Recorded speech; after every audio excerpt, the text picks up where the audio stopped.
Hey guys, coming to you today from Celimontana Park. The Colosseum and all that chaos and heat are just minutes away, but I am in this lovely setting with this beautiful grassy slope that I'm about to lay down on. The cicadas are singing above me, the trees are shading me. It's quiet, it's peaceful, it is absolutely wonderful.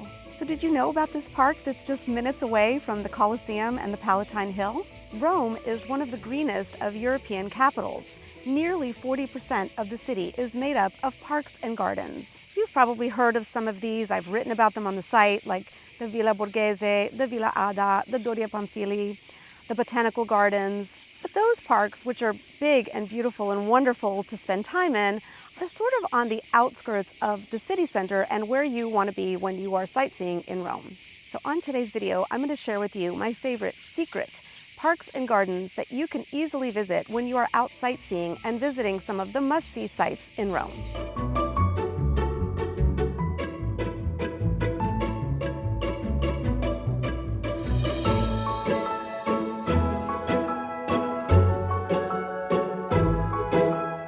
We're starting here with the beautiful Celimontana Park. You can easily reach this on foot from the Colosseum and the Palatine Hill. There are plenty of benches. There is a playground for kids. Sometimes there's a guy walking around with ponies and your small children can enjoy some pony rides. There's a water fountain and there are just plenty of places to sit down, cool off, maybe even have a short nap. And we are here at the Casa dell'Architettura, which means the House of Architecture. The original name is the Acquario Romano, which means the Roman Aquarium. Even today, it is still known by both names, the Acquario Romano, which it used to be, and the Casa dell'Architettura, which it is today. So in the late 19th century, this was built to be the Aquarium of Rome. Eventually, it stopped being the aquarium, it was sort of left to abandon, and in recent years, it has been remade as the House of Architecture. It still retains its beautiful exterior, and inside, they sometimes host events, expos, etc.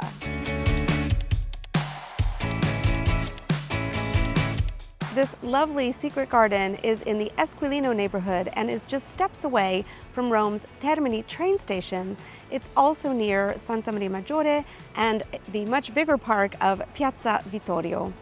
Yes, nearby there is a much bigger park, Piazza Vittorio, and that is a lovely park complete with playgrounds and places to play basketball, sit down, water fountains, etc.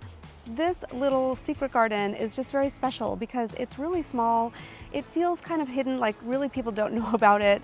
There are some amazing Roman ruins right here, and it's just lovely. It's just a block away from Termini station. So I think it is a perfect place to come, perhaps if you're waiting for your train or if you're sightseeing in the area, and just enjoy some downtime here.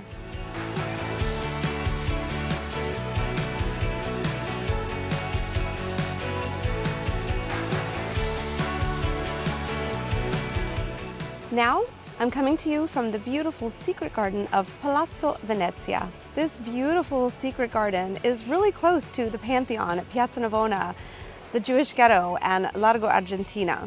And we are literally just a few steps away from Piazza Venezia, which is arguably one of the busiest piazzas in Rome. It's the piazza that leads you to the Via dei Fori Imperiali, which takes you to the Colosseum. It's the piazza which takes you along Via del Corso, the big shopping street. It's the piazza that takes you to Campidoglio, where the Capitoline museums are and where you can get a beautiful overview of the Roman Forum. So having this little oasis in the middle of all of those must-see sites is absolutely perfect. This little garden here is part of a museum called Palazzo Venezia, which is on the piazza of the same name, Piazza Venezia. You can access it from Piazza Venezia. You can also access it from the opposite side. So you can just come in here, sort of depending on where you're coming, from a couple of different entry points.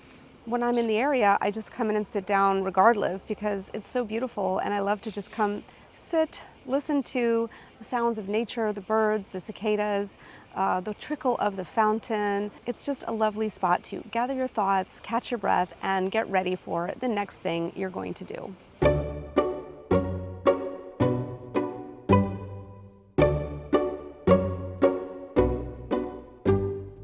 And we are in the Villa Aldobrandini.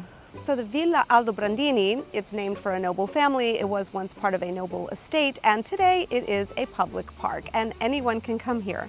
You can access this park from Via Nazionale, which is a big shopping street. It's also the big street that takes you from Termini Station or Piazza della Repubblica all the way down to Piazza Venezia. You can also access the park from Via Panisperna. Actually, there's a little side street there, but you can access it from different sides depending on what's more convenient for you. Once again, we are right smack in the middle of very busy Rome, and I find people just don't really know about this sweet little park.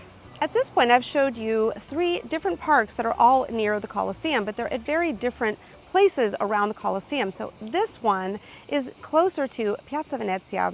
It's also closer to the Quirinale, the Trevi Fountain, and the Monti neighborhood.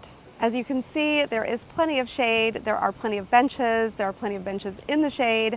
There is also a water fountain in this park.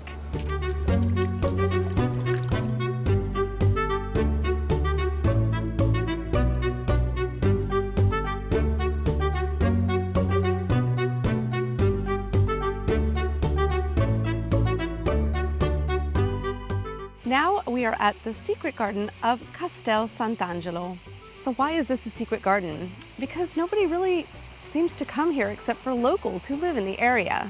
As I sit here filming for you, there are people out walking their dogs, there are families here with kids playing on this really nice playground, and I'm sitting on one of many benches that are fully in the shade. You know, visiting the Vatican takes a lot out of you, and for a lot of people, even a half day there can be really exhausting.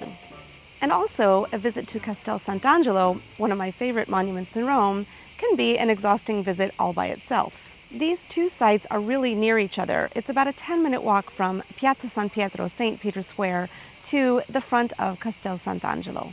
So if you're visiting the Vatican or Castel Sant'Angelo, or even both of these sites, this is the perfect place to come and rest your feet and catch your breath. Before Castel Sant'Angelo was the castle we know today, it was originally Hadrian's tomb.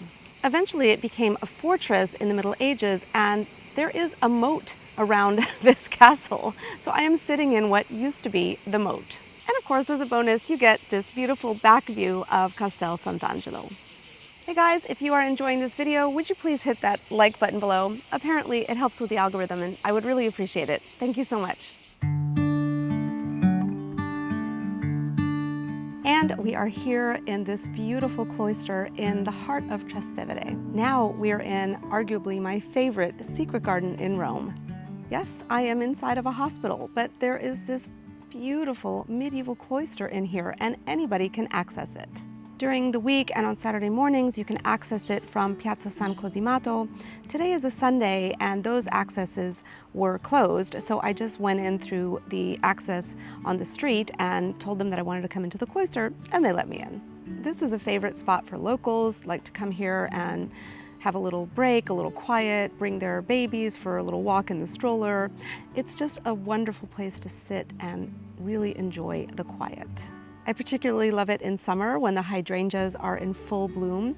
Otherwise, in early spring, you'll see roses here. It's very green. There are lots of benches with lots of shade, and there are a few sweet resident kitty cats that live in this cloister. There's also a little water fountain where you can fill up your water bottle or get some refreshment. And there is a coffee bar, which is normally open during the week.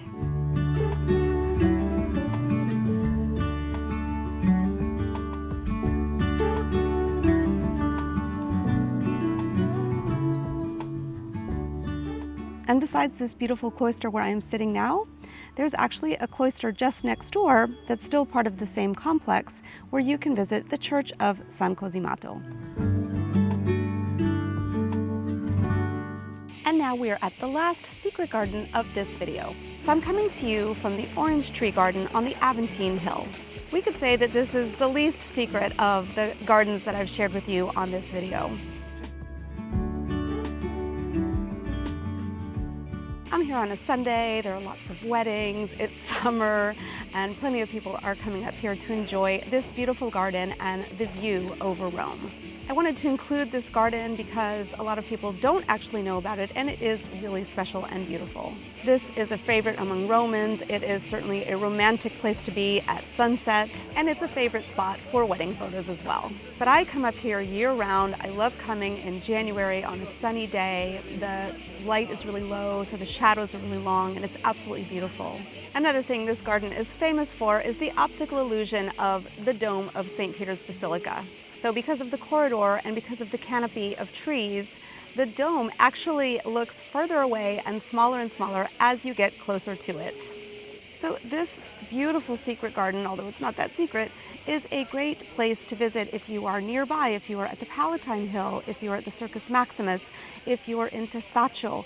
It is a wonderful spot. It's easy to reach on foot, and it's just a beautiful place to catch your breath. As you can see, it's full of benches, there's plenty of shade, there is a nice drinking fountain with really cold water, and there is another drinking fountain just on the outside of this garden. In reality, I actually wanted to share the garden next door with you because, as I wrote on the website, this garden is a little bit known, so it's not quite a secret. But I went there today, and it's a Sunday, and they are having an art show there, so I was not able to film there for you today. However, if you do come here to the Orange Tree Garden and find that it's a little crowded and you want to have a little bit quieter space, you can head next door to the Garden of Sant'Alessio. You will not have the same optical illusion that you have here, but it is a beautiful garden. There are places to sit, plenty of shade, and it might be quieter if this one is really busy. So what do you think? Did you know about all of these secret gardens in Rome? Have you visited them? Do you think you will visit them? Please drop me a line in the comments below. I would love to hear your thoughts. As you can imagine, there are lots of secret gardens and parks here in Rome. I just wanted to share some of my favorites with you in this video.